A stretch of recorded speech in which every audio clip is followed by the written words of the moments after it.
টি-20 বিশ্বকাপের নবম আসর চলছে। 2009 সালে টি-20 বিশ্বকাপের চ্যাম্পিয়ন হয় পাকিস্তান। বাবর আজমরা যদি এবারের বিশ্বকাপে জিততে পারে তাহলে তাদের হজের রাজকীয় সম্মান দেবে সৌদি আরব। রোববার পাকিস্তান ক্রিকেট দলের উদ্দেশ্যে দেওয়া এক ভিডিও বার্তায় এমন ঘোষণা দিয়েছেন পাকিস্তানে নিযুক্ত সৌদি আরবের রাষ্ট্রদূত নওয়াফ বিন সাইদ আহমেদ আল মালিকি।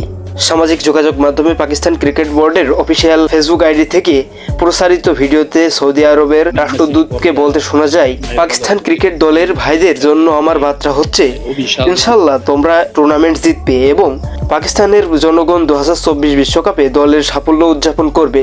39 সেকেন্ডের ভিডিও বার্তাটিতে পাকিস্তান দলের জন্য বিশ্বকাপের শুভকামনা জানিয়ে হজের নিয়ন্ত্রণকারী দেশ সৌদির রাষ্ট্রদূত বলেন, আমি পাকিস্তানের উন্নতি ও সমৃদ্ধি কামনা করি।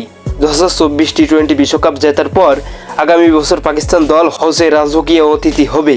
এবারের বিশ্বকাপে এ গ্রুপে পাকিস্তানের প্রতিপক্ষ চিরপ্রতিদ্বন্দ্বী ভারত এবং স্বাগতিক যুক্তরাষ্ট্র, আয়ারল্যান্ড ও কানাডা। 5 দলের মধ্যে শীর্ষ দুটি দল সুপার 8-এ উঠবে। আইএসপি নিউজ স্পোর্টস ডেস্ক, আল জাবের।